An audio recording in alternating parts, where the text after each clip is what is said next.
Jimmy! No. Here we go.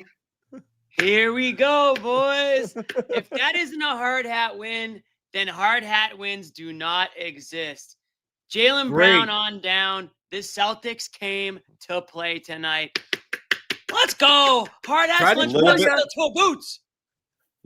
Little bit of everything tonight. Garden Report starts now. Always has to be a shot at somebody. No. They're never clean. They have to run. That's the only shot they have. They do it for 82 games. We're about to find out. He already has shown what he's capable of. Did surprise me. I thought we were going to hang in there. This makes me think that we do need to be humble. I actually think you're the only one who deserved that beating.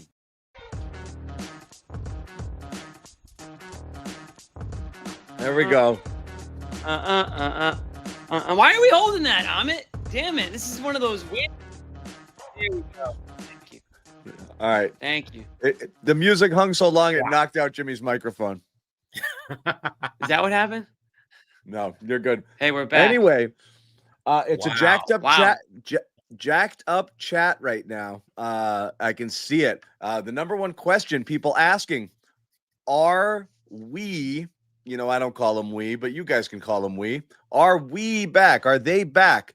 I'll ask you guys first because I had said I want to see what happens after I didn't want to have opinions on this team because I didn't think anything mattered. And I said I'd formulate my opinion and give it to the world after this little 6-game, 7-game stretch that they had here. I'm going to give it to you much sooner than that. But first, I'll ask you guys. Are you buying this? Are you buying this? This is real? I'm buying they're better than I think people guesstimated that they would be. They look like a playoff team. And to me, the thing that they're doing that impresses me more than anything is they're taking advantage of each and every opportunity to knock off one of the big dogs. I need to see them beat the snot out of the Washington Wizards and the Charlotte Hornet type teams they should beat, regardless of what they've done up to this point. When they're crushing those teams and knocking off the big dogs, you have a team that's ready for the playoffs. You have a team that has every reason to believe that they're going to be a number of games above 500 when Jayson Tatum is potentially healthy enough to come back. And then you've got to make that call if you're the Celtics. And it's that's a great position that they're going to be in. And I think if they can keep the core group they have right now healthy, they're going to have that call to make at some point. Man, this is tough for me. So everybody knows my prediction going into the season was Celtics were going to miss the playoffs. It's going to be an ugly year. It was going to be painful to watch. They should try to lose games because we want them to get a great pick and just have one of those bridge years. Now, they win tonight against the Knicks. The way they beat the Cavs, the way they fought against the Timberwolves, like these games tell me that, there's a lot more life and a lot more heart and a lot more, maybe, dare I say it, John, maybe a lot more talent in some weird way, shape, or form deep down in some of these guys. There's more talent than I had anticipated or thought there would be going into the year. So now my expectations start to shift a little bit, right? So now I'm gone from they, might miss the playoffs to, these guys could be a really tough first round exit for a team if they can't get, and listen, as it stands, they're a few games above 500. Great place for them to be right now. Still, got to work as hard as they possibly can to end up with a decent playoff seed there. But hey, the hard hat's on for a reason tonight. I'm a believer in the team that I saw tonight. How about that? The team that I saw tonight, I'm a believer in. I still question whether or not they can do it over an 82 game stretch. That's always been my concern. But I got to give credit where it's due. Jaylen Brown with one of the best games of his career, I would say tonight. And shout out Bobby Manning for kind of giving me that thought earlier tonight. But I think all things considered, this is one of his best games of his career. I love, what Derrick White gave them. I love what, Minot and Walsh gave them tonight, role players that just played hard on defense and made it super difficult for Brunson to do Brunson couldn't do a damn thing tonight. And ultimately is the reason why the Knicks couldn't pull this one off. They got as much as they could from the other guys on this team, but the way they defended Brunson, just bodying him, being physical against him, he's obviously an undersized player. And again, Brunson's going to be fine, right? We're not worried about Brunson, but got to give the Celtics credit for the way that the long guys got on him. Minot, Walsh. I give those two guys credit for starting leading the way. And of course, how can I forget Ugo? Coming off the bench, Right. giving them really, really, really good minutes off the bench for them defensively, energy. And that's what it took. And the way this game started, John, hold on. I was ready to turn it off. Timeout. I just wanted. I want to give a hat tip to Mo for coming in here. I've left this one up here, but Mo showed up. I was just going to call out for him, but go ahead, Jimmy. You said the game the way it started out. I'm glad Mo showed up too, because he's very active, should we say, in the chat. So time to get his due. And I where the hell is Louise, by the way? Where's Louise been through this Jaylen? Yeah, she should show up tonight. Jaylen-assance here. My goodness, Louise, get over here. Anyway, go ahead, Jimmy. Mo should take most part of the blame for this one. I mean, he had it coming. It's like Bobby in the media game. Yeah. It's like Bobby, and it's like Bobby and the guarantee. It's just like that with Mo. So, again, the hard hat's on for a reason, folks. And by the way, hard hats, I just made sure, I just flipped a switch. We got the Black Friday sale back up and running. 30% off hard hats, 30% off. This might be a hard hat season, John. I didn't think it would be, but this is shaping up to be the ultimate hard hat season. And if you know anything about the hard hat, it's guys who show up, play hard, strap on the steel-toe boots, toss on the hard hat, bring the lunch pail to work. If that's not this Celtics team this season, then I don't know what team is, because that's what exactly some of these guys might actually end up in the construction force someday. So figuratively and literally speaking, these guys are showing up and working hard and tossing on the hard hats right now. Yeah. What I will say is, and again, I know Mo's in here complaining about refs. Mo, you can't come in here and say I'm not ducking the smoke and then start whining about the refs. What I will say is, I'm also going to give a Brownie Award, an honorary Brownie to the refs for not falling for Brunson's grift. Because he's got a great grift. I love it. He still buys some calls. I loved on the Derrick White 3 on the little ghost screen by Pritchard. He just casually backs up a little so he can draw the contact. So he's got it. He's phenomenal at it. And God bless him, especially drawing offensive fouls. But they didn't. That was fall I was so mad when he did that. Didn't fall for its nonsense here. And I will say, I said, let's get to Joe Mazzulla, and I'll give you my takes later. Getting a lot of reps there against Karl-Anthony Towns. What did you see that made you think that would be effective, and just the job that Ugo did? Yeah, I mean, I think he's obviously a great player, and they got off to a great start. I think the Towns stuff, wasn't as big as I thought. Josh Hart got off to a great start in that game, and when something like that happens, it forces you to have to decide what you're going to do from an adjustment standpoint, and just leveraging what's on the other side of an adjustment like that. So I thought the guys did a good job staying poised and executing the game plan, and then Towns is going to score. So we sent multiple guys at him, but I thought whenever we put Ugo in, he just did a good job of getting underneath him, just kind of being physical with him, and you saw just kind of the depth of our team throughout some of that game, and it started with Ugo, it finished with Josh and Jordan. Obviously Jaylen was great. Derrick and Peyton made some big time plays. Sam finished it there, so just really the depth of the team. Yeah, up to that end, you had Jordan making a lot of plays there in the fourth quarter as a roll man, making passes, he did a little bit of everything there. It seems like a big evolution for his game. Yeah, it was an evolution for both Jordan and Josh. I mean, they went to doubling Jaylen, and so they did a good job catching the ball on the seam and just making 2-on-1 reads. So it starts with Jaylen's ability to trust his teammates, and then it goes to Jordan and Josh's evolution of just understanding they're being guarded by different matchups throughout the game. I mean, they switched between Towns, Robinson, and Brunson on both of those guys throughout the game, and it can be difficult to just have an understanding of what the screen is at that time, what the spacing is, and both those guys did a good job down the stretch of just kind of executing versus the proper coverage versus the proper spacing. So, the trust there by the team, and then the execution by those guys getting better. Joe, Jaylen got off to a tough start in the first quarter. It seemed like he was kind of like clapping in his own face, trying to get himself back into it. And then he has this ridiculous run in the second and third. As someone who's known him for a long time and has coached him for a long time, when you see him get off to a start like that, do you kind of know that he's going to turn it around? Or like, do you even say anything to him? And when you then see the performance that he has, is it just kind of like... I mean, I honestly didn't notice what you noticed because I just don't pay attention to that.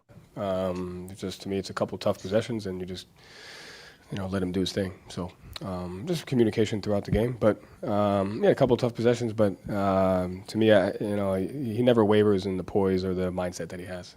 So he does a great job of that, regardless of how it's going on. I thought tonight he did a great job of just taking what the defense gave him, but then also making plays for others. And he played against 3 different coverages tonight, and I thought he was really good against multiple coverages there. So I kind of let him do his thing, and just really talk to him mostly about what the spacing's like, what the matchups like, what the coverages are like, what to expect, and he does the rest. Joe, you mentioned Ugo like getting under Cat and really trying to go for steals and stuff like that. What about what you've seen from him defensively since he's gotten here allows him to play like that against Cat, but then immediately switch on to Brunson and guard him a different way? He's got good defensive instincts, which most younger players don't have, and I think that just comes from being well coached and playing in a league where you have to play team defense, and you're constantly in rotations, you're in 1-on-2s, you're physical at the point of attack. You have to really understand spacing. So, he's just been well coached and has played, high level basketball for a long time. And I think that just gives him his defensive instincts, and he pays attention to detail and has an understanding of tendencies. So, like I said, he did a great job tonight. But I thought all those guys did a great job at different points of defending at the level that we need to try to be successful, and we left plenty on the table to get better. All those guys you mentioned, like Jordan and Josh as well, like it feels like they're all having these little like spurts of impact that like impact a larger scope of the game. What's it like seeing them sort of like preach and live this mindset that you've talked about a lot with those guys this season, and then get the reward from it? Yeah, that's kind of what we talked about at the beginning of the season, of depth. Everyone's got a different level of depth. We're using it now. 1, 2, 3, 4, 5, 6. 11 guys played, and so the depth there to be able to go. The other night it was X, and tonight it was Ugo, and depth comes from just being able to impact the game in a positive way, whether it's for one possession. Amari goes in and fouls the guy, and that saves us a point. That matters. And finishing the game with Josh and Jordan, finishing lineups differently. So it's just a credit to the guys for having an understanding that anybody can impact a segment of the game. Every possession matters, and we just got to keep getting better at it. Joe, the second quarter in New York, obviously the game got away from you there against them. First quarter felt like it was going in that direction a little bit, and you guys were able to get it back on track there. How are you guys in a better position now to stop something like that, adjust, like you mentioned, on the fly, compared to 2-3 games into the year? Honestly, they're 2 completely different situations. In the first game, it was a 42-14 quarter, and we gave up Jordan Clarkson 3 threes. We gave up a transition layup, and none of it had to do with the game plan. Tonight, they had 32 in the first half, and Hart had 15 of those. And so he had 3 threes. He had a pull-up jump shot there. That's 11. And then we gave up 2 offensive rebound threes. Those are game plan execution. So it's 2 completely different games. The first game was we weren't disciplined in our execution. Tonight we were disciplined in our execution, and we were able to withstand. They're going to have moments like that because they're a great team. So, this was so much different because, and we just kept our poise through the execution of that. So, we just got to keep getting better. From his offensive rebounds to just his hustle on defense, it seemed like Jordan exemplified the energy and the hustle that you guys played with tonight. Certainly not the only one, but what did you see from him in terms of just excelling in his role tonight? Yeah, to me, the last 6 minutes of the game, he was just a great playmaker. He had the offensive rebounds, he made plays in the seam, he was great at the point of attack defensively. I think, they're just finding, they're slowly chipping away at what it means to be really impactful in this league, and really what they do matters for our team, and having that role of kind of going out there every night and knowing they can change the game. And, like I said, everybody on the team has done that. Tonight I thought was the best example of multiple guys doing that. It came from Ugo, came from Jordan, came from Josh, even Sam defensively I thought was great.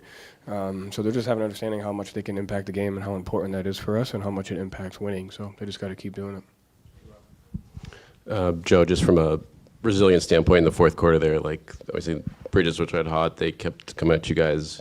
You guys seemed to be able to regroup in those timeouts. Like, what did you kind of take from those? Yeah, again, some of it was self-inflicted. We gave up almost 15 points on and ones, flagrant fouls, so that's controllable. When stuff like that happens, it's we know we can just get back to the basics, get back to the discipline, defend without fouling, have an understanding of tendencies. So some of it was self-inflicted, but the poise to be able to just work through that And every game is different. So we knew we were going to have to score at a high rate because, how good these guys are. And I thought our offensive execution and poise kind of withstood some of our defensive mistakes that we made, but we kept playing. Joe, it seemed like, especially Bridges, who's very demonstrative, he kept talking to your bench, and then it just seemed like they knew they were going to catch you. What satisfaction, if at all, is it to just say, okay, you're not this time, as opposed to last year? It just seemed like they knew they were going to run you down, and they almost did. But then for you guys to make the plays and hold them back, is that more? Yeah, I didn't pay too much mind to that. There was too much crap going on in the fourth quarter to worry to know that. But they're a good team and they know it. I mean, there's nothing wrong with that. With having an understanding of that, to me, it was more about. I thought we did a great job, one, getting to the point where we were winning the game, and then two, being in position to win it. And so at that point, it became about what, we have to execute. We got to do X, Y, and Z. We have to do this. And it's just building a mindset towards understanding what type of team we are and what type of team we have to be. So I don't mind that stuff. I like it. It's part of the game. Keeps me going. And I thought the guys handled it well. And is it kind of a different mentality not to try to match their shot making, but just do other things down the stretch, where maybe before guys were just trying to match 3 for 3 as opposed to just getting the offensive board? Well, I think tonight it became more about taking the shot they give us from an offensive execution standpoint. I thought, they were switching for most of the game, and we made good plays, whether it was Jaylen making great plays or us over there, and then late they went to doubling, and so when you're doing that, you're going to have 2-on-1s, and we got some layups because of those 2-on-1s. They didn't help, and we got some kick-out shots, one by Derrick, one by Josh. So I think it's really just about taking what the game gives you. We hadn't been, we haven't seen that coverage as much, and so the shot selection is always going to be different when you're seeing a coverage of a blitz at half court. And so I thought the guys did a great job of handling it. Joe, you mentioned a couple weeks ago that one of the things that jumped out to you about this team was just the care factor. Do you feel like the depth and the different contributions from up and down the roster is kind of reflective of that? Yeah, I think that's what you have to build. You have to have an understanding that, we need all you guys to win. At any point in time, you can have an impact of winning. I think that just kind of gives you a shared ownership, and it gives you a mindset that you have to have. And you just have to validate that. Like I said, I thought as well as all those guys played, understanding that Amari's ability to go in and save us a point matters just as much as getting a rebound at the end of the game. It's 1 point, and that makes a huge difference. So you just have to have an understanding of how all those things go into it, and it's a credit to the guys because they do, and we just got to keep getting better. Thank you, Joe. Thanks. All right, that was Joe Mazzulla at the podium. We're going to remove Joe, and we're going to go back to our little situation here. So as I was saying, I don't know to answer the first question. I'm still torn between they're better than we thought, good, actually good, take that back, and actually a good team, or just a 500 team that hustles its ass off and is gonna not catch teams napping, but be able to compete with anybody, because I think the East, we were so concerned on the bottom feeders. What we weren't paying enough attention to is the top teams aren't that good. Right. And there's no teams in the East. There's probably a bunch of teams, a handful of teams in the West where you got to play a near perfect game, if you're a team like the Celtics, to be able to compete. I don't think that exists in the East right now. So I think the Celtics playing hard, hitting shots, doing the right thing, limiting turnovers, can stay in pretty much any game. And I think that might have been a miscalculation, just in terms of, we were looking at they can't be bad. You got Washington, you got Charlotte, you got all of these crap teams. I don't know. Knicks aren't that great. Detroit, you saw them. They're good. I don't know. They're not invincible good. So they can hang in most of these games. If they maintain their health, they're going to stay competitive. They're going to be a decent regular season team. What I want to put up here, and this kind of resonated with me the most, is I like watching them. This is my favorite part of this season. I still don't fully know who they are. I enjoy the hell out of watching them. Tonight was such a fun game because of the total team aspect of it, and Joe hit on it. But look at it. Look at all the different things that happened tonight. Ugo comes in and completely changes the energy in that second quarter with his defense. Jaylen Brown goes into this nuclear takeover mode after a really crappy start in the second and third quarters. Joe starts, messing around with different rotations and different combinations based on what he sees. He tries hack a Mitch for a portion of it. Then he's going in and he's riding Ugo late. Walsh, who'd been playing really well in the last, few games since it's starting the starting lineup, disappears. He's sent to nowhere land. And Ugo kind of turns his ankle, draws a foul, kind of turns into a pumpkin a little bit in the fourth quarter after giving him some really good minutes. Walsh comes in ice cold after 7 minutes and makes back-to-back winning plays. Offensive rebounds, steals, defensive stops, unreal. They go small ball when the Knicks are going big, and they got no problem with it. And you got Minot, who's never even played before, now playing in this small ball center role. He's not just learning how to play basketball, he's learning how to play a completely new position. And he's out there and he's doing it. And then you leave Hauser out there, which I didn't fully understand in that grouping, what he was doing out there. And he comes up with a couple of big defensive stops as well. So I didn't quite get it. And it worked. And Missoula's pushing all the right buttons right now. But you're getting something from everybody. Like this was and Joe said it. They started doubling Brown, and I was getting nervous because you're seeing, Ugo shooting and Minot and Walsh, the ball in their hands late, and that's like what the Knicks want you to do. They want to take the ball out of his hands. Like and when Walsh had it in the corner. And then he went baseline. I was like, oh, God. And then he goes flying into nowhere land. And I was like, what's he trying to do? He can't dunk from there, can he? And he powers that one through. He gets a couple critical offensive rebounds. It was insane, just what they did tonight. So it's just, they're fun, right? The energy is through the roof. John, watching these guys, Yeah, I mean, John, I think that the point that you're making, I think this is why they're fun, because you have no idea what the hell you're about to see. You just know they're going to play hard. You know they're going to give themselves a chance to win. And what is supposed to be a gap year, when you have a team that plays as hard as they do and are scrappy and getting contributions from lots of different guys who are showing they may not be all-star NBA type players, but these are NBA players. And they're, I think, establishing their value throughout not just the Celtics front office, but also throughout the league.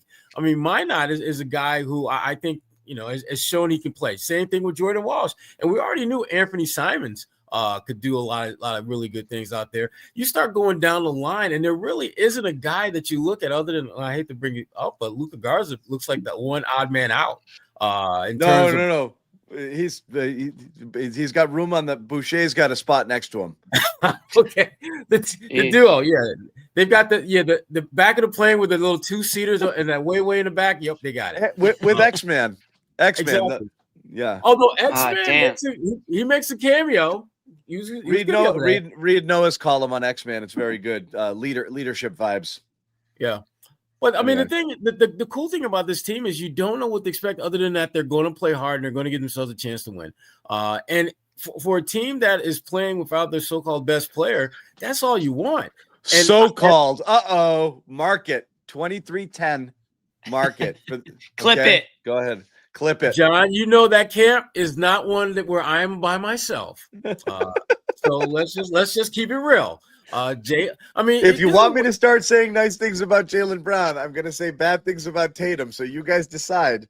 You guys have to decide. I'm still waiting to hear the MVP chance for Jaylen. I mean, the dude is giving you like 40 pieces, like as if they're just like no big deal, and it's just like, yay, nice job, Jaylen. It's like, well, wait, seriously? Yeah. Well, let's talk about Brown because again, Jimmy mentioned it, and Bobby threw it in the chat.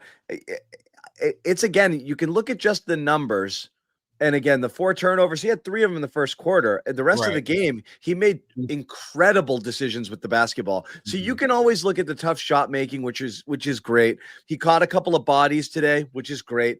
He's still not all the way back, but it's nice to see him with a little bit of bounce there, going strong and throwing it down, which was great. And I think those would be the highlights there. So ridiculous shot making, the separation he's getting on his step backs, but he's playing incredibly in control right now. There's no crazy Jaylen. And this is going to sound wrong, or this will sound bad and upset people, but with Tatum there, you get the feeling that Jaylen in the moments he has a chance to do stuff, he's got to do it because he's not going to get enough opportunities. And maybe that hurries him a little bit. Where here in this game, he knows he's playing 37 minutes, 40 minutes tonight or whatever. And he's got that shot. He can put it up whenever he wants to. There's no stopping him. He's got the forever green light. He doesn't have to defer to another star. So he doesn't have to shoot every time he has the ball for fear that he's never going to get it back.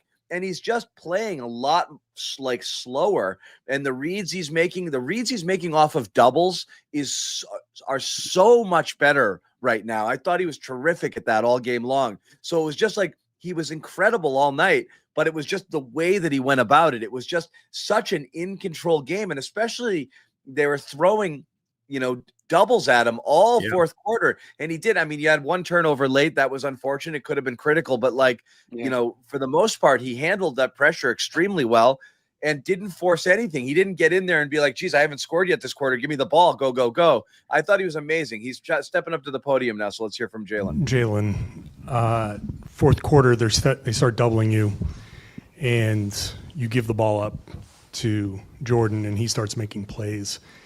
You're in a spot there where you've earned the right to kind of make your own decision there.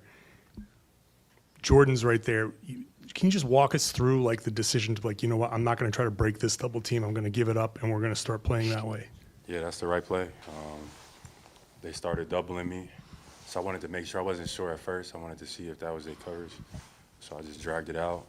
And if you got two on the ball, the correct play is to get off of it. And that means we got an advantage on the backside. So that's just the right basketball play, no matter what time of the game it is.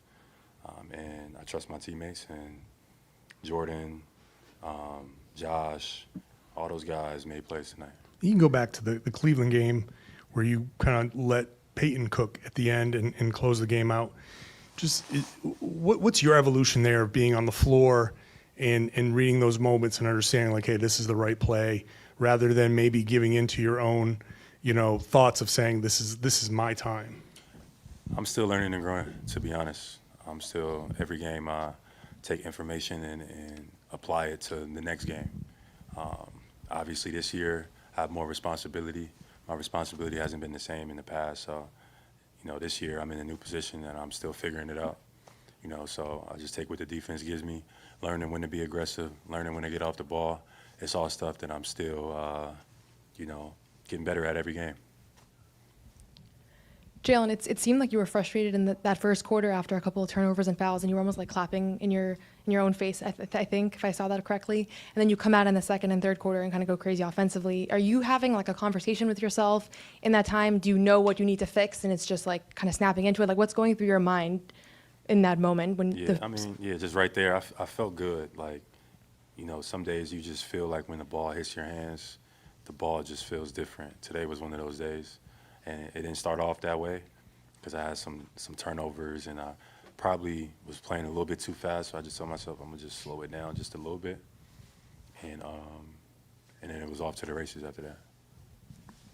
Jaylen, you guys went small a ton tonight. Have done a lot of it, obviously, in the last couple of weeks there. Where are you guys, how far has that lineup progressed for you guys, whether it's Jordan, Josh at the center there? And what does that give you guys on both ends of the floor playing like that? Ability to switch, ability to just be able to have more of an edge defensively, aggressive, attack the seams, etc. That small ball lineup is something that is new for us, but I think we're getting better at it. So we watch the film and stuff, how we can continue to make adjustments, but today was a good example of that. After you guys lost the first three games, you kept talking about like how much this team needed to learn, how it would take some time. How much progress have you seen some of your younger teammates make, and where do you feel about the group now after the progress you have seen?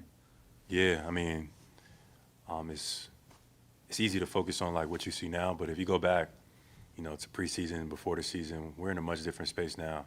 You can see the difference if you go back and look at like some of those early games in the season. It's only been 20 games, and there's been a huge amount of growth from a lot of guys. Nimi, Jordan, Josh, even Baylor, Peyton. So we're continuing to take it just one step at a time. But the best is yet to come, so we still got a lot of work to do. And then tonight, they cut it from 12 to 6 on one play. Then they hit a three just moments later. What went into staying resilient in that moment? We deserved to win tonight, so we were a harder playing team. So even though when they were on their run, I felt like we just needed to come in and settle ourselves down, and we'll be fine. So, I mean, they made a lot of threes. Like Mikal Bridges made 8 threes. You know, I mean, he's a good shooter, but, you know, we just needed to settle ourselves down. And then we did, and we made plays. So, big-time win. As they made their run, whether it's the crowd or people on the team starting to feel like it's deja vu almost, what was your message to the group? Fourth quarter, you know, everybody take a deep breath. You know, do your job. That's it. Don't think about nothing else, and come out and have fun. And then Jordan, with some of his offensive rebounds and just his overall hustle on defense, seemed like he exemplified the energy and the hustle you guys played with tonight. What did you see from him in terms of just excelling in his role? Yeah, I'm starting to see Jordan, man. He's playing like a grown man, and it's amazing to see just from, you know, him. Man, like a grown man. He's learning every day, so I'm loving it. Jaylen, to Jay's point about kind of learning how to do things with this group that has so many different pieces, was there a specific moment or game where you kind of felt that sort of come together, acknowledging that, as you said, you still have a ways to go here? Yeah, we showed flashes early. Like, we had some good wins early. We beat Cleveland early. We had some good wins early. Even that Detroit game, our fourth game of the season, we showed some really good flashes. So it's been there. It's always been there. We just have to put it together just a little bit more consistently. I think that's the nature of the league. How consistent can you be? So that's what we're trying to put together. Jaylen, it seemed like when they were making their run, like Cat hit a three to cut it to 15, and he talked to the bench, to your bench. Bridges talked to it multiple times. It seemed like they knew they were going to catch you. How satisfying is it to hold them off? Because they're a talkative team. Maybe there's more or less than other teams, but it just seemed like they knew they were going to catch you, but they didn't finish the job. How satisfying is that? It's a great win for us, man. That was a great win. I'll take every one we can get. Obviously, a team that knocked you out in the playoffs, it's even sweeter to come back. But it's just one game, you know, so we just got to focus on the next one now, and that's what's most important.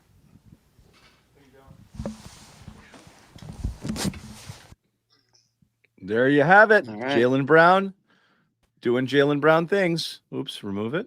And away we go. Yeah, good stuff from Jaylen. Some of the stuff that we talked about there, he slowed everything down, which was nice. You know, got out a little spazzy to start, slowed it down, let it come to him, was terrific. I mean, really, you know, top five player on the planet in that second and third quarter, the way he was doing everything there. So can't say enough about it in terms of his overall impact and effort.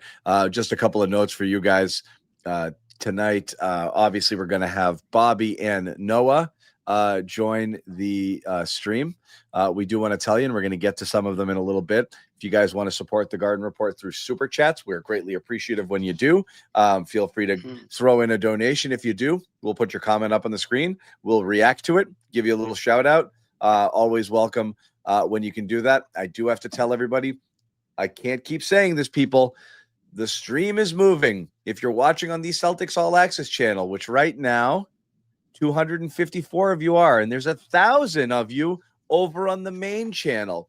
That's where the party is, people. Move it on over. There's still content on that All Access channel. There'll be plenty of stuff you can get there. But for the stream, we want to keep it all one place because we want the chat to stay together. We want everybody in there so you can interact with one another better. So come on over little by little. You can even start migrating right now. There's nothing wrong with it. From All Access over to main, that All Access channel still has plenty of high-level Celtics content from our fleet of Celtics podcasters. So you're going to get good stuff there. Stay subscribed.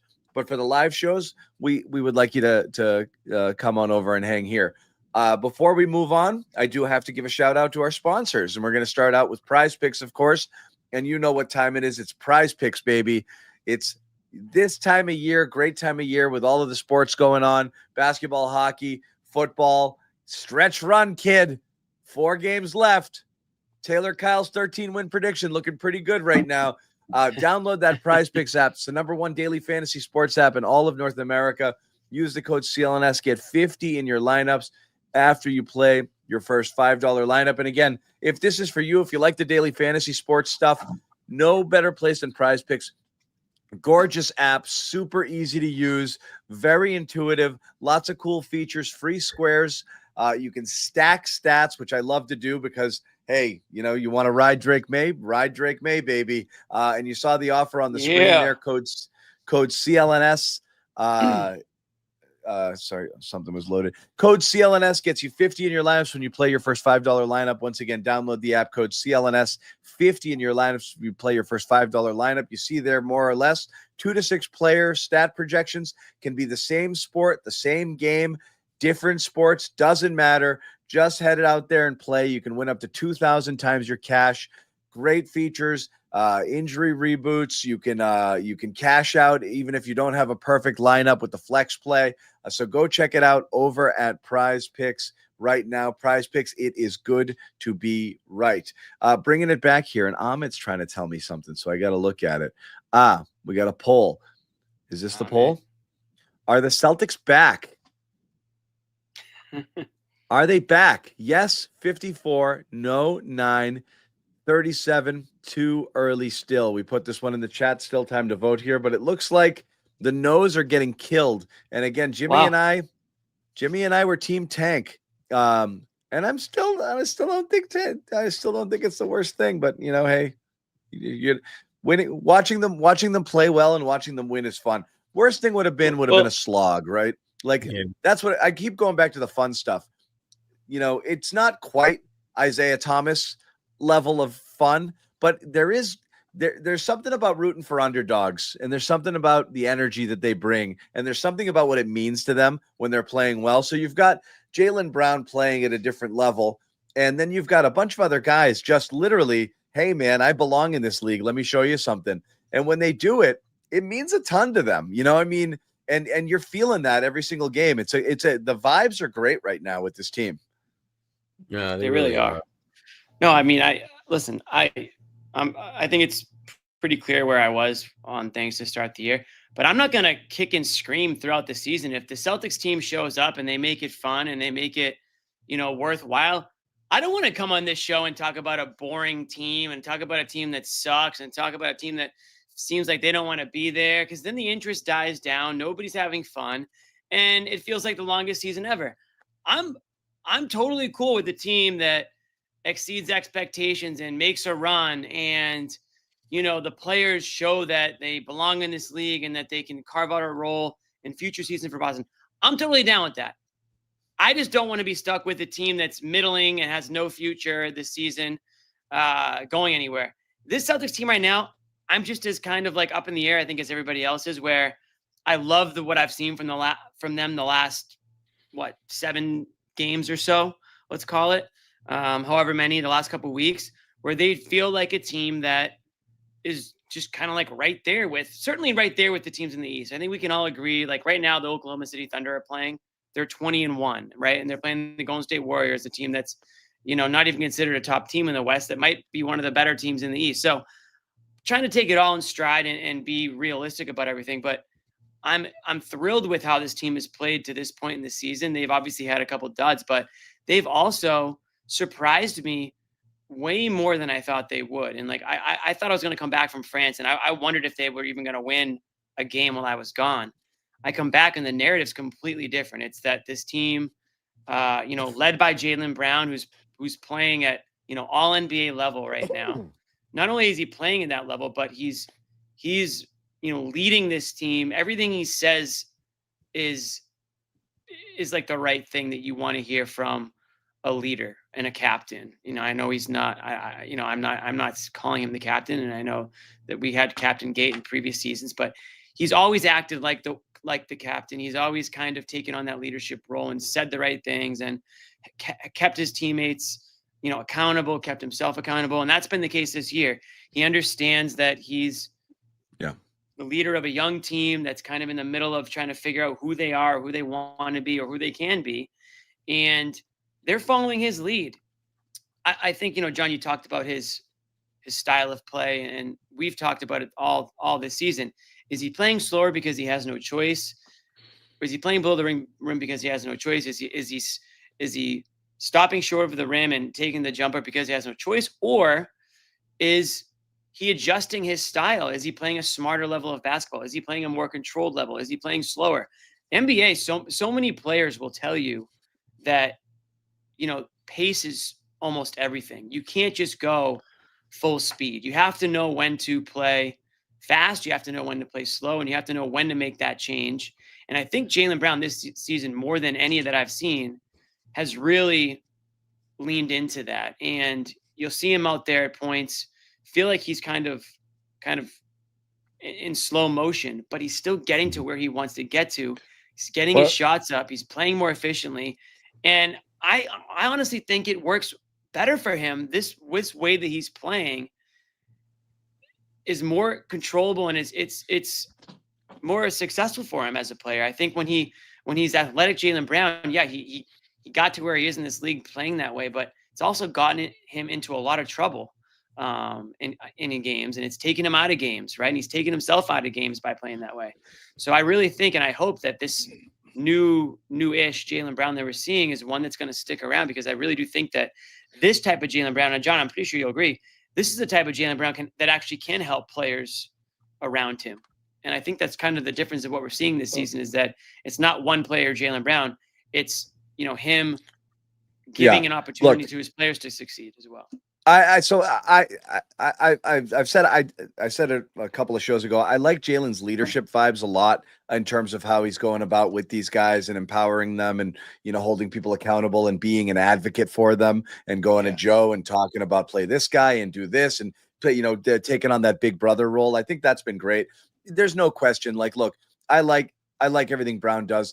End of the game, you always feel better with the ball in Tatum's hands to be able to initiate an offense, particularly in those late game situations. And that's something that Tatum's always going to have. I am curious, though, if they did, over there, but what Brown has, what he's always had over Tatum, and I don't mean to compare the two. It's just you get to see it because you don't. You always will, because they impact the game, in a lot of the same ways, even though they play with different styles. Is Brown's ability to get his shot off whenever he wants it at any point in time. It's always been his superpower. And whether it's using his athleticism to rise up, or just simply his physicality to be able to just clear space and get to the rim, which he's amazing at. He doesn't have to be over the rim. He's just being able to use his body to be able to just manipulate space and get in there and get clean looks off. And then also, he's getting ridiculous separation on his step backs. And again, the efficiency is off the charts with that shot. He can get his shot off all the time whenever he wants it. And as the alpha, alpha with a capital A scoring option on this team right now, that's why you're seeing these multiple 40-point games, is when he's got it going. There's no reason for him to stop. And this was one of those nights, he said it, like it just felt like it was going in. And that was the vibe you got in that second and third quarter there. So again, nothing but good things to say about the way Brown has gone about his business with this team. And again, it really comes down to, is he going to get help from those guys? Is he going to get help from other people? We saw that game, last week, earlier in the week. Jimmy, you were munching on freedom fries during a great American holiday over there in France, but you didn't get the step ups from White and Pritchard. You didn't get the supporting cast to help him out. And sometimes he's on an island by himself. Today, you got a little bit of, you got a little bit of something from a lot of different people. One of the guys we talked about specifically, Jordan Walsh, again, he was put on ice only 7 minutes until that fourth quarter. And he comes in late and he makes play after play after play after play. Here's Walsh in the locker room after the game. How much of that was just reading it in the fly? I don't think we really ever practiced him getting double teamed. And we probably practiced everything.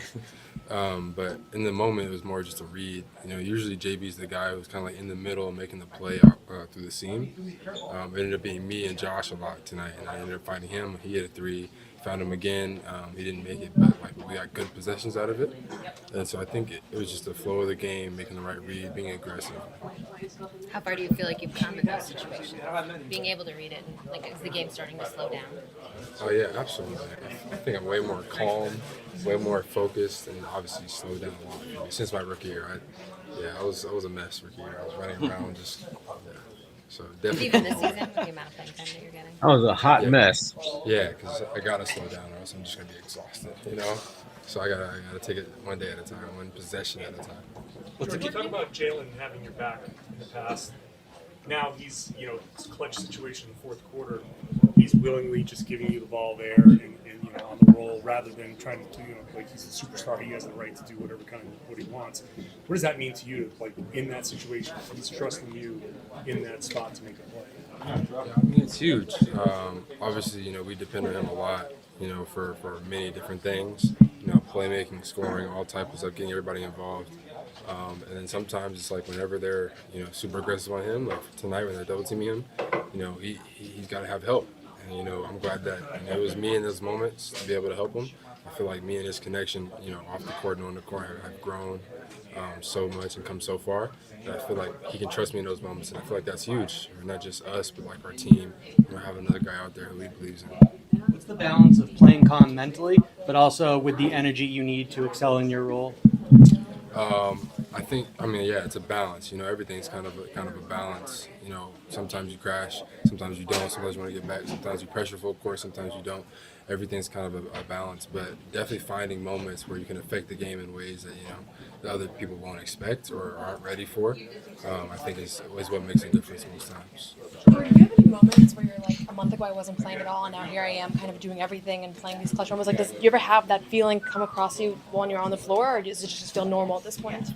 Not on the floor, but pregame tonight, I was talking to my agent. He was like, remember we sat down earlier this month or last month, and was like, it's gonna happen. It's gonna happen. And I was like, yeah, it's gonna happen. If you work hard, you'll get rewarded. So yeah, I thought about it, today, and coming in and being able to finish the game out tonight is obviously a big step for me, and I'm super glad I could affect the game. Jordan, it feels like Ugo has had these moments throughout the last few games where he just comes in and causes havoc defensively. He did it today, early in the game against Cat. What are you seeing behind the scenes, whether it's in practice or other stuff, that reflects his ability to just jump in and do that? I think I just see him being a dog. Just like every day, everywhere. You just see the way he works out. It's kind of like he's just like zipping So it's also cool to see. I love when he gets in the game. Last time we played New York, he did a great job in Brunson, and so he obviously did the same thing this time. I feel like he did a great job. Him and Josh came in and gave great minutes. Were amazing contributors. They made the difference in the game. I feel like.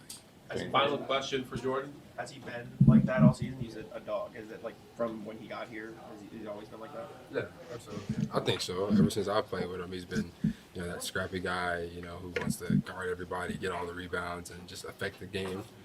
So it's all about trying to keep him, in that mindset. All right, thank you, Jordan. And there it is. Jordan Walsh, as Jaylen Brown said, is a grown man now.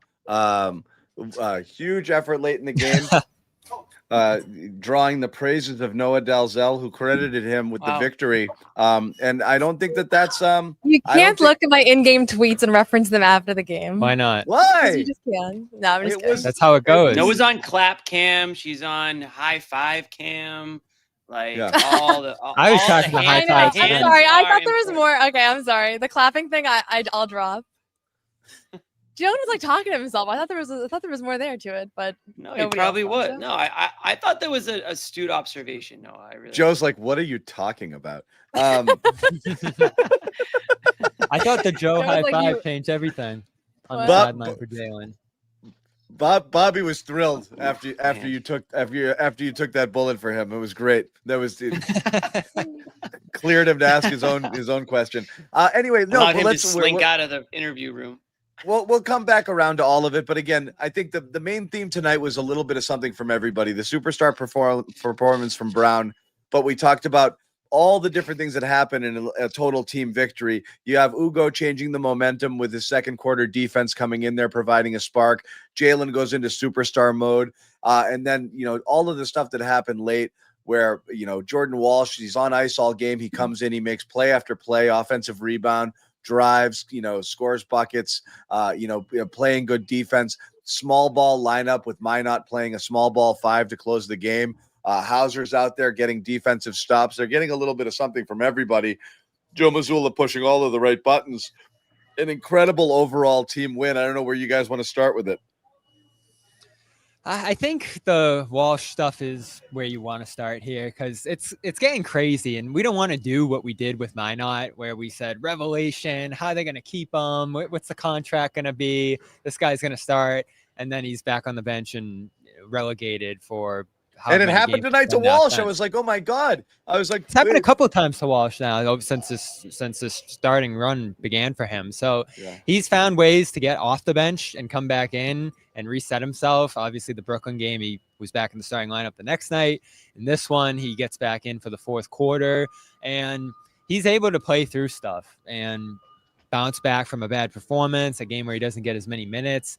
There's just a level of confidence he's playing with right now, assertiveness offensively. That cut he had, finish in traffic inside was a play I loved down the stretch of the game. The rebounds were huge, the putbacks. And then I've been dreaming of him as a roller since Summer League, his first year, because he's good screen setter.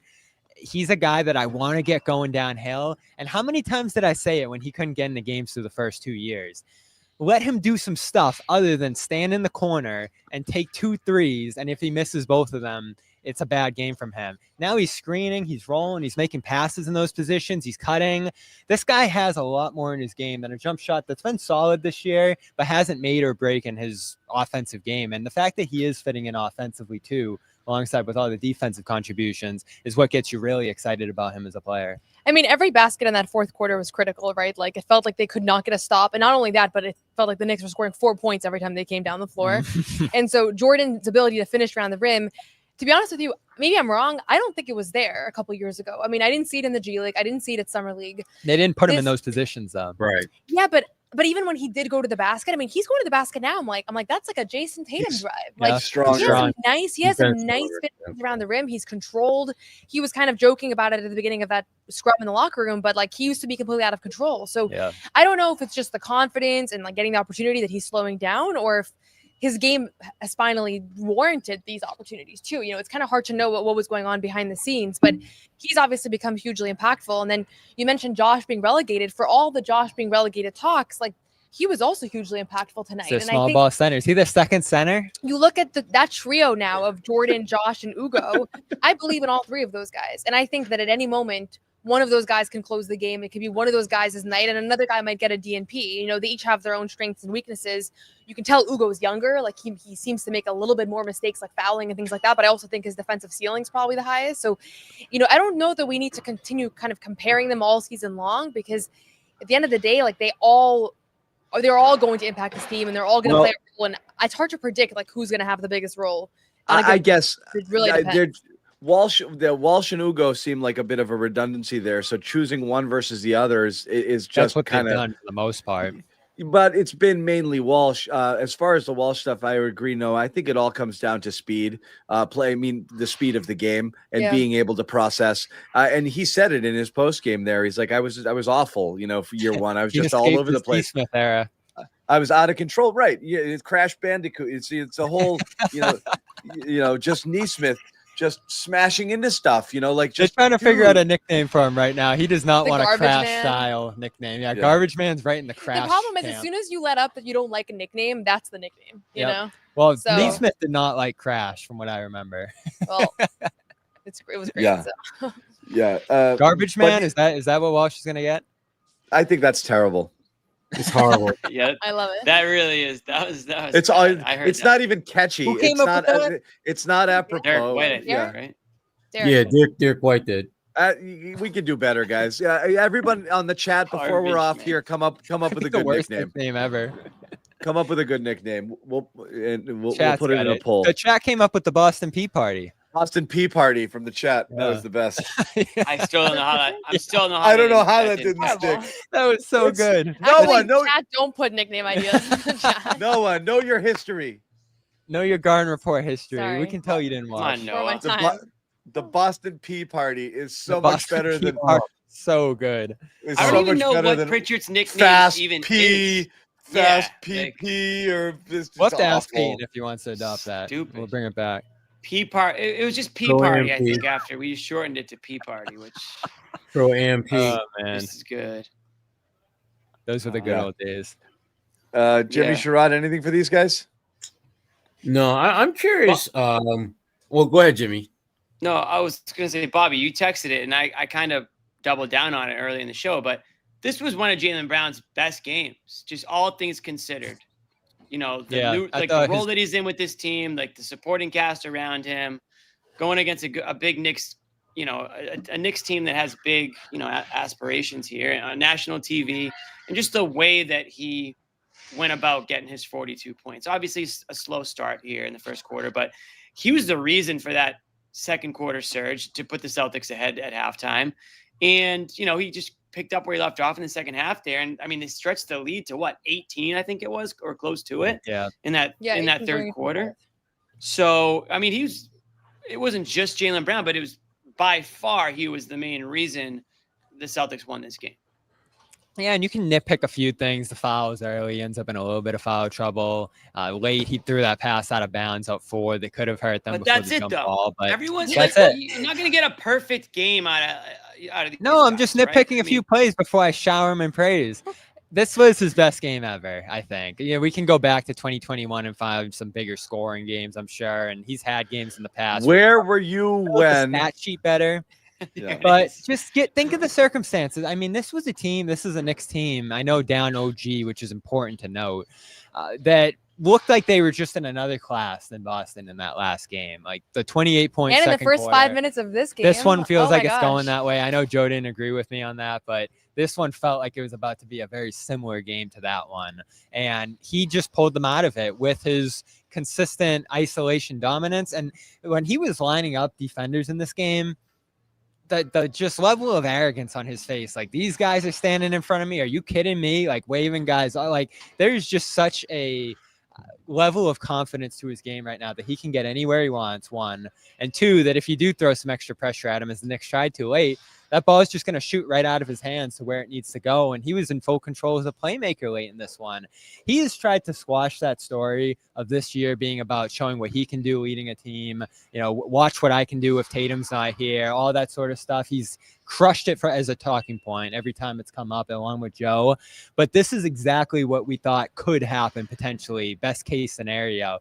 He looks like a second team All-NBA guy who's able to carry a franchise as its best player right now. This is, if you were a full believer in Jaylen Brown being able to do that with the opportunity, this is what it was going to look like. And it's been amazing to watch. And they've needed every second of it. It feels like if he misses a game, they're going to lose. And he's been available for every single game. Yeah, I think the biggest thing for me, honestly, is the scoring ability. We knew it was there, but there was a doubt about whether it was going to be impacted by him not playing alongside Jayson Tatum. Like, both of those guys have always played together, right? So there was always this question of, like, how much do they rely on the other's gravity? Yep. I feel like through 21 games here, it's pretty apparent that he doesn't need Tatum on the floor to score at an incredibly high clip. And I think the other question was, can he actually lead a team to impact winning? And obviously they get off to a slow start here, but I think this team has been pretty impressive with their ability to win games. 12-9 is obviously not like this incredible record, but 4 of their last 5 games, they have big time wins against good opponents. And you're just seeing moments of growth. And I thought that he had a really good answer to John Krallis, who asked him about, kind of passing up some of those looks. But I thought the play of the game was when he, at the end of the third quarter, has the ball. Everybody on the Celtics bench was calling for an ISO. Like, they were all calling for an ISO. All the players, Ugo, Jordan, they were all kind of like hitting each other. Ugo was telling him? Yeah. And then he draws 2 and kicks it out to Derrick, who hits the 3 to give them the 18-point lead. And I feel like that has been kind of his MO over this year, over these last couple of days. If you look at his like stat line, the last 5 games, it's literally insane. We mentioned the other night too. He set up that Pritchard 40-pointer. It's an insane sequence of games. Yeah. And yet he's not like demanding the ball down the stretch. He's not forcing the issue. And I think that's such a hard line to walk, to have the hot hand, but to not force it, like for Jaylen, but for anybody, right? And so this is definitely the most impressive regular season stretch of his career. Obviously, like the finals and the playoffs are always going to be in a slightly different category, but I was a huge Jaylen believer going into the season. I don't know that I even anticipated these kinds of numbers coming from him. We thought there'd be some inconsistency, some highs and lows. I thought for him, you would see shades of this at times, but then there'd be the low, and he'd have to go through the highs and that's why and lows, the and he hasn't. the triple-double night to me was like such a big moment because he just didn't have it that game. He was 3 of 13 from the field, and then he finishes with 19 points and 12 assists and 11 rebounds. And like that's the hallmark of a real star to me, is even when you don't have it, you're Someone still said in the chat that night, this was a yeah. Tatum game from him. Like, Yeah, you're still Tatum's impacting bad. winning in that sense. And so it's been pretty remarkable, especially considering the start that some of his teammates had to the season. Like I think they're 15 and whatever it would be if Derrick and Payton have a normal start to the year, honestly. A couple things, balls bounce a different direction. So you guys are saying he's better without Tatum?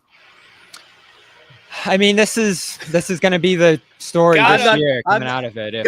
He's just There's going to be the story coming out of this year if he does have this level of a season all the way through, is he can lead his own team. So what does he want to do with that? Does he want to reunite with Tatum and rekindle what they're doing there? Or does it give him that desire to either one, potentially lead this team when Tatum gets back? I don't think that's going to be as much of a thing as people think, because if you look around the league, most teams have 2 stars. Like it's not, maybe this season will give a lot of his detractors a better understanding of what he's capable of, and people that thought that he relied on Tatum to be an effective player. I don't think that's going to be a thing anymore. I mean, I know we're just 21 games in, but if this it's a different question. The question isn't whether or not it's a different question. It's can they coexist? You do Not need even more coexist, stars. they'll have to. I mean, they did coexist. They wanted to coexist in a different role. Not the coexist. Can they both play at their best together? Yes, I guess, right. The Celtics are better. The Celtics are better with both of them on the court. Duh. Everybody knows that. Is Jaylen Brown better without Jayson Tatum on the court?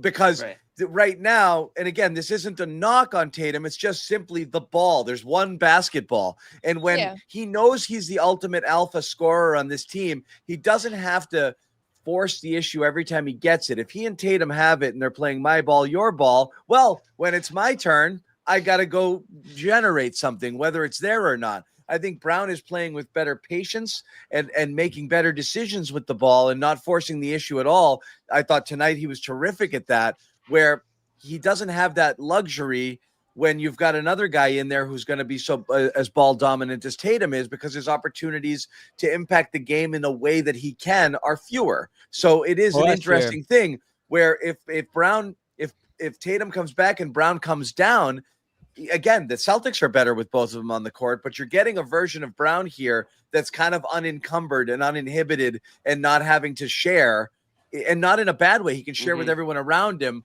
but he can, when it's his turn to cook, he can just do it. And that's how it's going to be. Well, last year was terrible how he got relegated at times. And I think I saw a stat recently that he hit as many 40-point games this year, or maybe it was 35, as he had all last year. I mean, there's a million guys at this point. It's not just Tatum. Behind Porzingis, I thought. But I mean, Porzingis is his own thing. I don't think that fit really worked as well. I think no one got hurt more than trying to set him up than Jaylen did. There were a lot of games last year where Jaylen just wasn't involved at all. Never mind. Agree completely. Yeah, so that's kind of my point. He disappears. He disappears in games, right? He disappears entire fourth quarters. Right. It's not can they coexist. We've seen what they're capable of doing, but we've also seen those major stretches where, you have 2 amazing players, you have 2 all-stars, but they're not 2 all-stars at the same time on the court at the same time. That's kind of the problem. And to everyone saying, "Oh, we're still having this conversation." Yeah, we are still having this conversation. And let's also not forget, both Tatum and Brown, they won a championship, but they did need help. They weren't able to do it as the 2, guys with not much help around them. So, and let's be clear, regardless of what Jaylen's doing right now, they're not at championship level right now. They're going to need a lot more help with him to get that back to that. Sure. So here's my thing on it is that, we know that Jaylen Brown is going to score more points with Tatum off the floor. But to be honest with you, the stuff that we're seeing him improve at this year, I think he has been improving every season of his career. And last year he regressed. He had a bad year last year. It was the least efficient season of his career. He had a partially torn meniscus that he had off-season surgery for. Like, if you look at the trajectory of his last 6 seasons, last year was an aberration. This year feels like the way he would have been building off of the title run. So you almost take that out. And I don't think you feel this way anymore of like, he had this, he was nothing last year. Now he's this. And, you look at the totality of the last 5 or 6 seasons, this year makes perfect sense. I mean, he was a second-team All-NBA with Tatum 2 years ago, right? That's how he got a Supermax contract. So that's going to continue to be the case. And again, we don't know what version of Tatum is going to come back. Hopefully it's exactly the same version, if not better. But it's also possible that he might need Jaylen more than he did in the past, right? More. So it's all kind of up for discussion right now. But the good news is that this guy that a lot of people were thinking about trading this summer, and a lot of people were talking about, he's on a Supermax contract player, he's too expensive. What draft picks can we get for him? Again, it's only 21 games, but I think that looks pretty foolish right now because, to be honest with you, he's been better than a haul of draft picks at this point. Like, you just don't know how those players are going to pan out. And right now, Jaylen is one of the most consistent players in the NBA, night in and night out. I mean, it's been every single game, pretty much. I'm with you there. He's played well. We sometimes forget that Jaylen won an NBA Finals MVP, which is, to me, the hallmark of team basketball at its absolute pinnacle. And he did that with Jayson Tatum by his side. And I think sometimes, and they had help, but not like like, it's not like KP wasn't there, Right. Well, and it wasn't like he wasn't really good. KP is not anywhere. And so to me, the idea that Jaylen was that there were folks who were contemplating what can we get for this guy never really made a ton of sense unless he didn't want to be here. And he's done everything in his power to make it clear he wants to be here right now. Well, every step of the way, they've been affirmed by saying, and I keep stressing this Brad Stevens front office has been of the mindset that if we do have Tatum and Brown, we can figure out everything else from there. And that's mostly been their approach going back to 2021 when they probably had made the clear, most aggressive thought of trading him for the Durant sweepstakes at that time. So this has been affirmed at many different steps of the way. The roster building around those two is going to be difficult, and we'll see where Tatum gets back to at this point. But to get this out of Brown alone, if Tatum's even a shade of who he was previously, and you have those two and figure out some other stuff, it does give you a little bit of a runway here into the future. Now, there is going to be a transition process when Tatum gets back. He will have to fit in next to Brown. I think what works well, and as Mannix told us on the show here, they are keeping their style pace-wise, mismatch hunting, those sort of things. They haven't changed the offense too much, aside from going to more mid-range shots. That could potentially help Tatum when he gets back as well here. But I think they're in a good position, let's say it's later this season or even at the start of next year, to ease Tatum in, have him play off Jaylen, and where that goes from that point on, well, that's what's going to have to happen. Tatum's going to be Tatum when he returns. No chance. He's just going to be Tatum to whatever level of efficiency, but he's not going to change. And that's where I think it gets interesting because he's not put Jaylen in that change his game after what he's done. No one puts Jaylen in the corner. It's going to be interesting. This dynamic for sure. We're not going to have the conversation tonight, but I can't wait to ask Bobby. Like, if Jaylen Brown has an unbelievable season, like who are you going to hitch your wagon to? Who are you going to hitch your wagon to? Is it going to be both of them? The answer is both. Whoever is it playing better. That's what they're going to say. This is a pointless conversation. They haven't both been. I'm not asking it right now. It's a question for later. We're not. Averaged 27 points a game, and Tatum averaged 30. Like the issues became when you had another 20-point per game score in Porzingis. Drew Holiday, who we're seeing right now, is also a 20-point scorer in the NBA. Like, that was a super team that was very crowded, and sometimes Jaylen was the odd man out. We're not on a super team anymore. Like, we have a bunch of guys that we're trying to find ways to score every night. Peyton Pritchard had 42 the other night, right? So I don't think it's going to be that same feeling of like how crowded it feels offensively and Jaylen's being relegated when you don't have Porzingis that they were running actions for and forcing mismatch hunting and all that stuff. Like, that's where I think it started feeling that way. Before those guys got to Boston, very rarely. I mean, there was like the discussion around like the face of the team and who takes the last shot. But as far as the offensive flow night in and night out, like, Jaylen was attempting a ton of shots. He was scoring a ton of baskets. I don't fully agree. I think the argument, this isn't, I didn't want to have this conversation necessarily, but are you sure? Because you brought it up. No, I was just trolling you guys a little bit. I am very curious how it's going to fit going in there. And I do 100% believe that right now you're getting a fuller version of Jaylen because, again, I understand teams have two superstars. It's never the issue. It's when they play the same position and play the same style of a ball dominant style. And that redundancy was always a little bit of one guy's cooking, the other guy's doing nothing. And we saw Jaylen Brown disappear too often because the ball was in Tatum's hands, either shooting or making plays for other people. And therefore, he's no longer Jaylen Brown. He's just a guy standing in the corner. That's not the best use of a player of his talents. So that's always been an issue and always been something that they've been trying to work out, and in some to varying degrees of success. But they're not playing off each other. They're just sometimes both hot, or sometimes one person is in takeover mode and the other's not. But it's effective because they're both incredibly highly skilled I was just gonna players. say it works. Yeah. And you're better off having awesome players than you are having mediocre players. So it works because they're both outstanding basketball players. But the fit issue has always been a different conversation. We want to get to some super chats here. Lurch 763, JB crushed it. Ant crushed it as well. Ant. Oh yeah, that Ant. I was like, we're not playing Minnesota.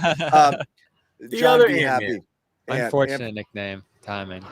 PP has all stated potential as well. Also for All Lurch. star. It's probably star. Deserve Vulture. Thank you, Lurch. By the way, 9776. that was two super chats by Lurch. So thanks to Back to back. Great You win, guys missed fan the for pee life, party on but Sunday. salary cap has changed. Yeah, need a top pick. Darren Peterson, AJ. Yeah, no. Again, I like I said, I know we need Whoa. it. I think that Boozer. talk has ended here. Not necessarily. Watching For Jalen now. loser Brunson. This is from Nate. Nice. 99. Got him. Oh, Jalen sick burn and Carl Instagram Towns. Oh. Fail it. Defense makes you Oh. appreciate Why Joe's Carl defensive. Instagram Towns? That's Call pretty him good. Kit Does he Kat. post on? He seems like an Instagram I don't user. think he posts Yeah. on. I don't know. I Because love he's it. always in his feelings, probably. I That's was like, why am I? Carl's Where'd like, you get why am that I from? thinking straight? Why He did was I in do his this? feelings a lot tonight, actually. I'll go. give you that. Kat, Better he's than- always like zesty out there, man. Some of the Yeah, stretches. He cracks me up. Bobby, I'm still doing super chats. I mean, he is. Better than your team. For if Tatum Don't gets blame back, me. this team is an Eastern Conference Finals team easily. Wow. This big person if. put some animal emojis. It looks like that's cool. Okay. Thank you. Celtics, a fist, and some No, rats. The Celtics No, beat no, the that's rats. a cheese. That's a piece of cheese, dude. No, it's not. It's a fist, isn't it? It's a I fist think it's bump. a fist. Oh, I thought it was a piece of cheese. Oh, Celtics. They punched the rat, the- New York the Knicks, sewer I rats. guess. Yeah, yeah. I Okay. thought it was a. Okay. I'll We take like it. that. NHC 7772. I can't get over how Walsh, Minot, how well Walsh, Minot, and Ugo played defense tonight, specifically on Brunson. That foul baiting ain't working. We talked about that. The Nice. refs were onto his grift, and I love it. I like this one a lot from Gregory Haddock. Just wanted to say thanks, CLNS team, for always providing outstanding coverage. We Thank try. you, Gregory Haddock. Big Haddock. Nice, Gregory. Appreciate it. Lurch jumping in again. JB is a super efficient scorer and his usage rate increased. What did you think he was going to do? I don't know. And Rollin, Good 2456. analysis. Do we know when JT will get his wrist surgery so he can hit shots consistently? Yeah, you think he worked on his The wrist while JT he's out with the conspiracies. Achilles? Yeah. Yeah. Oh man. Carl Did I see Instagram that? Towns is my new favorite nickname. Damn. I feel like I just That was scrolled by. pretty I good. feel like I found him. I've Can scrolled you by. give us a Tess. Walsh one? Yeah. Get to work. Get to No, work we on don't- that, Jay. Big Tess. We don't have a Walsh one yet. We're toiling with. We need the chat to chime in with some Walsh. If anyone's gonna make a nickname here, it's Jimmy. How about Wall We're trying. Street? How about Wall Street? Because he's money. Oh, Not bad. I kind Not of like bad. that.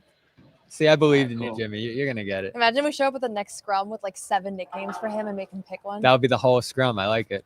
I did that like a long time ago when I used to be a reporter. I did that to Big Baby Davis. Really? Yeah, I forget what he Jimmy picked. just fired off 7 nicknames. Did No, you come up with Big Baby?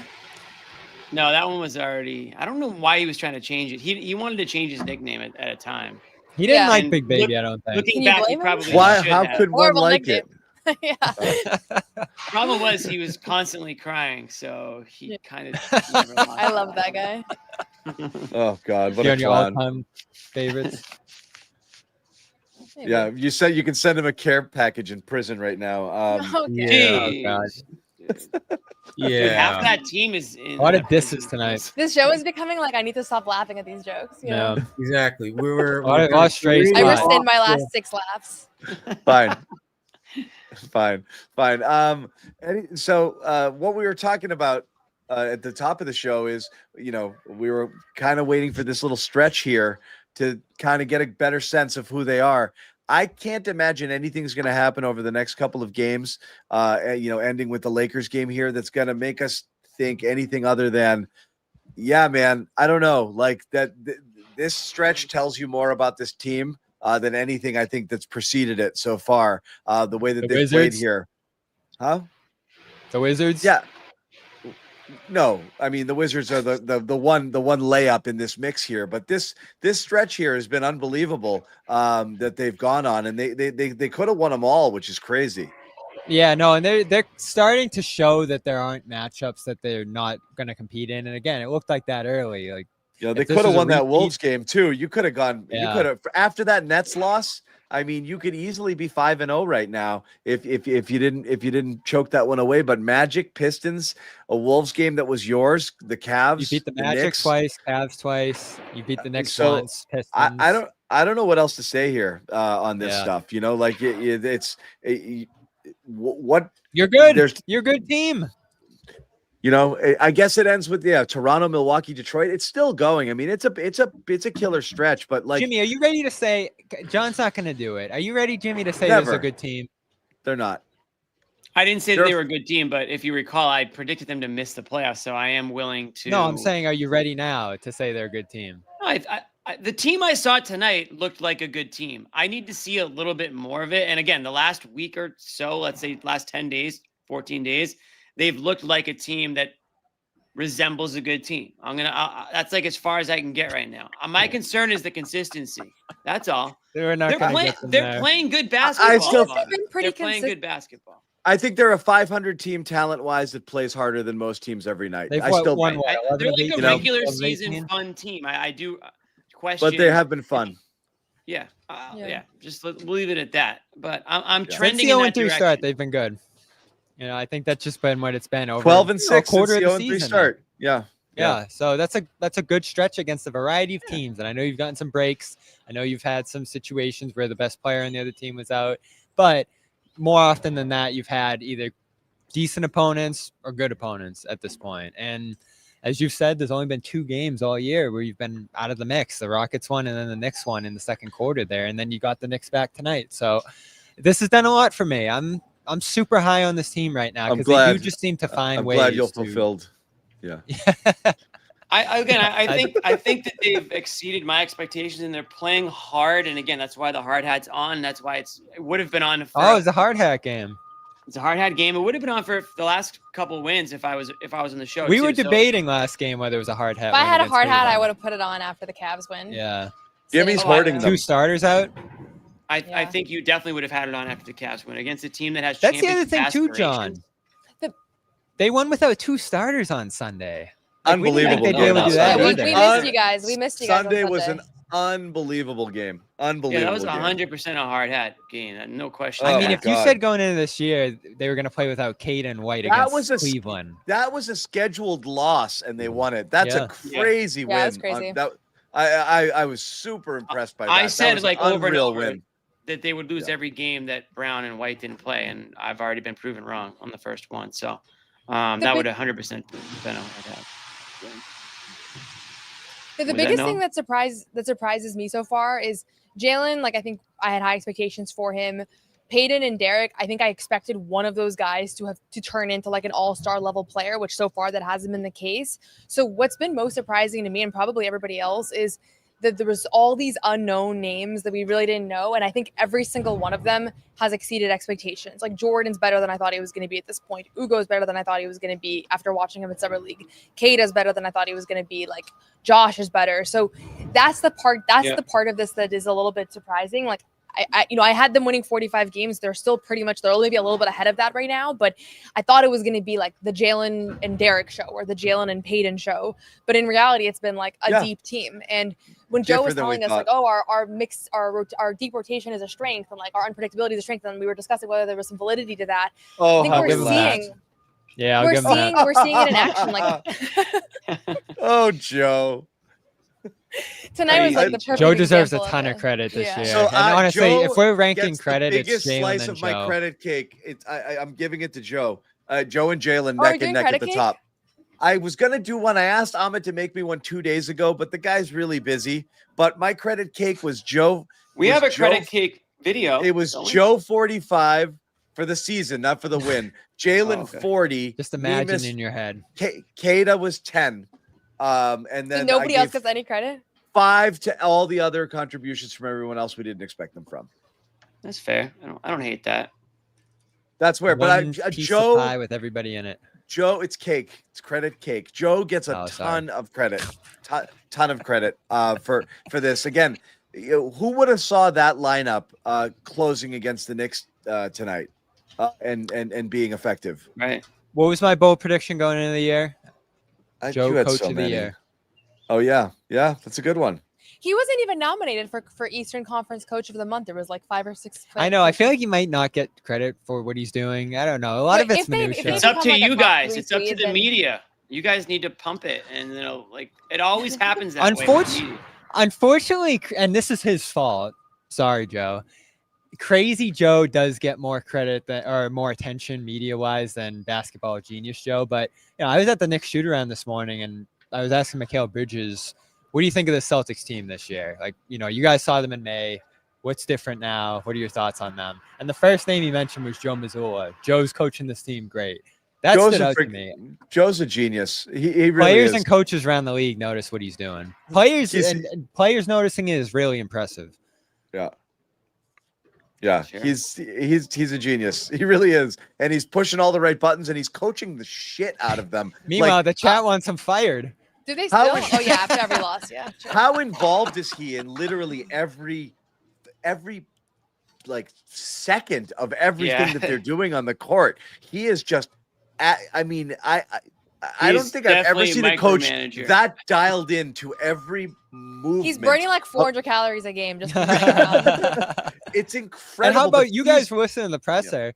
He still had the details from that last Knicks game of where things went wrong. Every single play. Rattled off every single play. That was a Rain Man moment right there. That was like a month and a half ago. He's a genius. He's nuts, but he's a genius. He really is. So he gets a lot of credit, man. He's pushing a lot of the right buttons, and that's what always kills me is when people are like, the rotations are terrible. Like again, this isn't last year's team. Like sometimes these guys, you're going to put them out there, and you're just not going to get anything out of them. Because they are who they are. They're either still developing, learning. They'll never really get there. They're playing above their heads right now.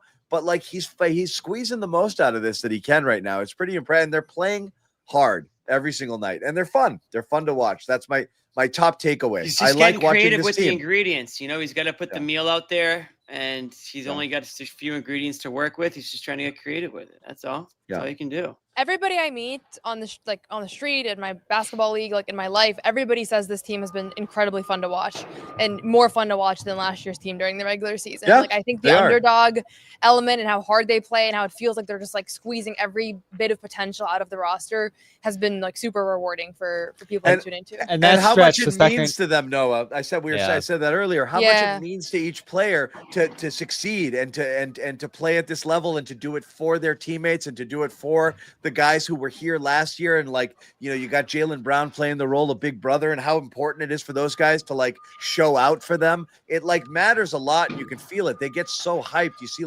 Walsh losing his mind after big plays late in the game, all jacked up. Like, I can't believe I get to contribute to this.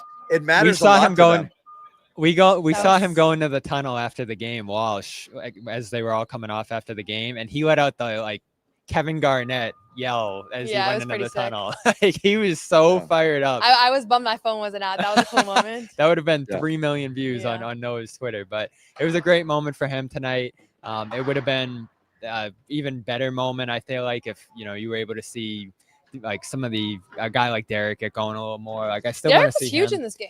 Yeah, he was good, but I still want to see him really just have a full complete game. I feel like that's the one thing this team's missing right now is Derrick to just hit the ground rolling and look like Derrick White again. I thought he looked like Derrick White tonight, honestly. He's getting He hit there. the big threes down the stretch. Yeah. He was 50% from He the was field. active. He made some big defensive plays. Like Big when that defensive clutch plays. three goes in, that's almost like that ill-advised attempt, and then it's like swish. That's when you know I feel like Derrick's feeling it. And I feel like these last few games, he's looked a lot better. He's getting there. You know, I want to see it carry night to night. I want to see it carry through a full game. Like there's a level we expect him to be at where we thought he would be at this year. And obviously you mentioned all the guys who have exceeded expectations.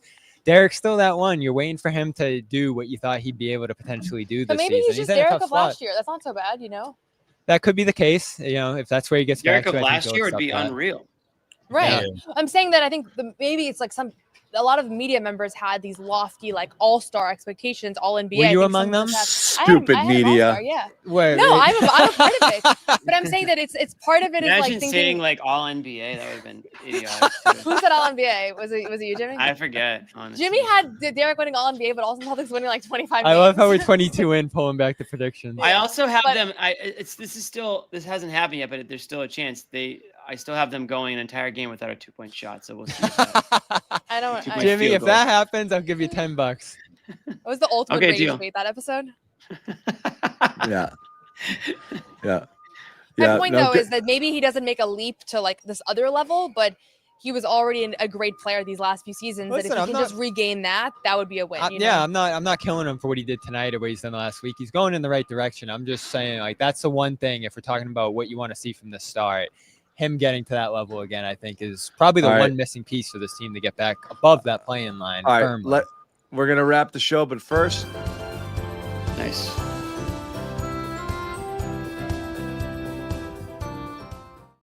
all right, who are you giving it to? Better than Blaine Pie. Who gets your brownie? Noah, we'll start with you. So all the good vegan brownie slices aren't taken. Nice. Going with someone we haven't discussed much. This is kind of a crazy one, but just because we haven't mentioned him, I'm gonna go with Sam Hauser. Xavier Tillman. Sam Hauser. Yeah. Who Sam Hauser. Jalen oh my Brunson, God. who Jalen Brunson hunted the last few possessions of Yes, the he game. where did. I still think Sam Hauser is one of the most underrated, like misunderstood defenders in the league because it just doesn't go well for guys to hunt him. But he came up with big stops, and to me, that was like the cherry on top of a complete team effort. That everybody had their moments, and his moments were not very loud. He also hit a couple big threes in this one that were critical when the Knicks were on a big run early in that fourth quarter, and they just needed to score, and the Celtics just could not do it. And then Sam hits a big three that felt like it kind of stopped the bleeding there. So he had some very timely plays in a night where other people's performances were a lot louder. That's a perfect one. I feel like he embodies the brownie in a game like this, but I'm going to go with Ugo. How could he not? Like, what he did cold coming into the game, and he continues to do it. Last game, fourth quarter, they throw him in. Steal, three, crucial play down the stretch of that game in Cleveland. This one, throw him out there. You know, we need someone on Brunson. He does it, or Towns rather. He does it, disrupts him. They changed the defensive coverage in the second He's quarter. playing the on holiday him. role tonight. Yeah. Yeah, and it completely changed the game. And I don't even know how to describe it. Like, he is able to attach himself to an offensive player and just stick with them. It's uncanny the way he's able to do it. And like the quick hand motions to poke balls free, like there's so much defensively that he's just at another level with. And then some of the things he does offensively, like a nice screen for White, get him going for a three.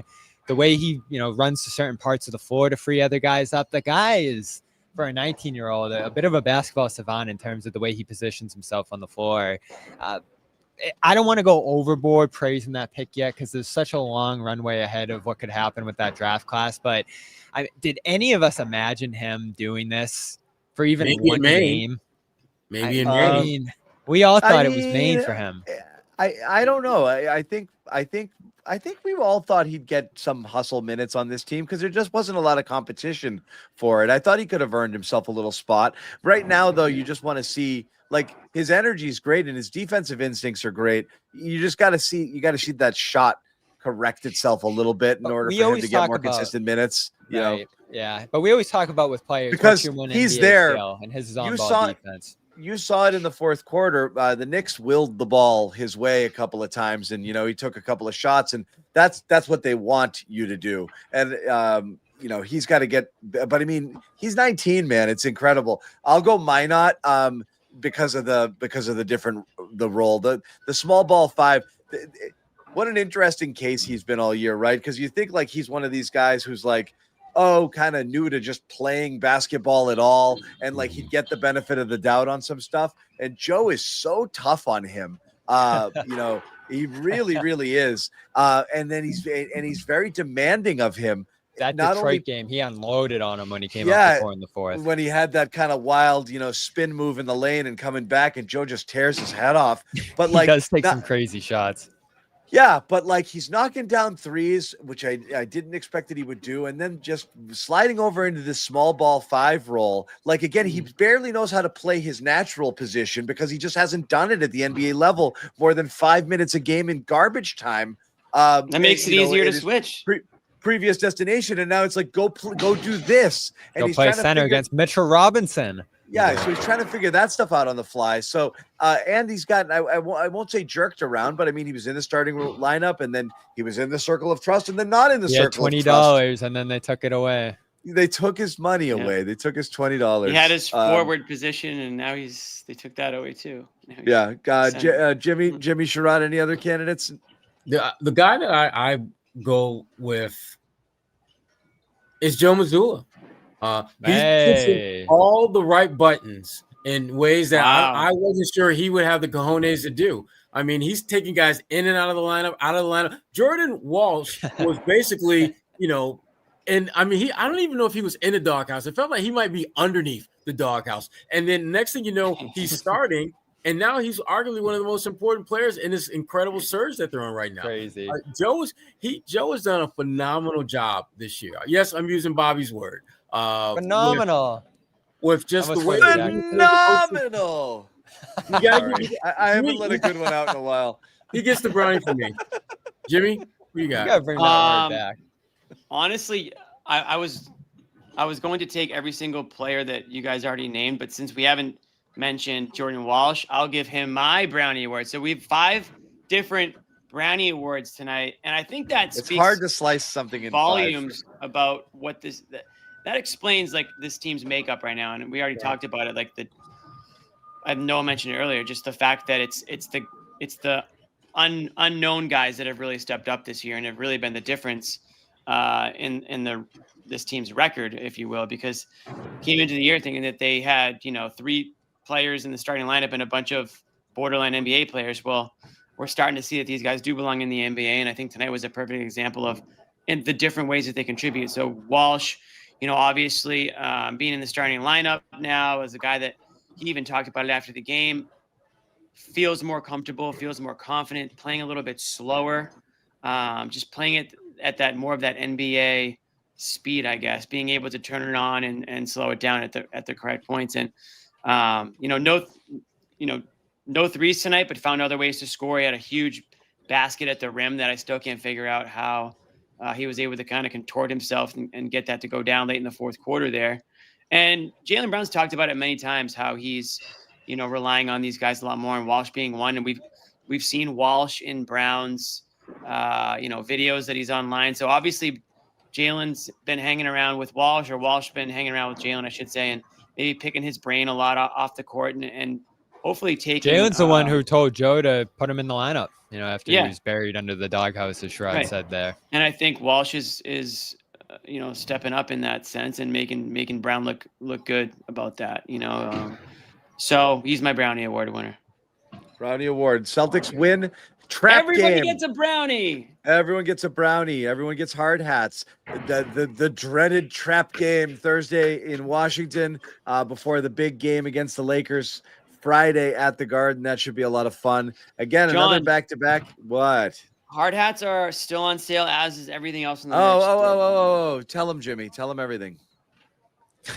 Well, I went into the back alley. I went into the back, typed a few things, activated the Black Friday code is still live. No one's going to unactivate a code on me. So the Black Friday code is still, deactivate, unactivate. No one's going to tell me how to say unactivate or deactivate either. So it's reactivated now.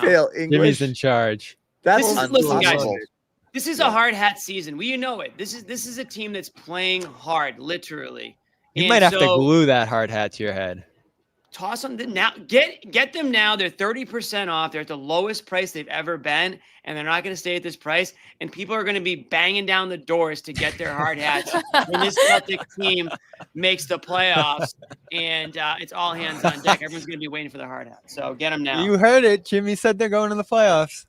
Well, as it stands, they're in the plan, right? So I can't say that they're going to fall out at this point. We'll see.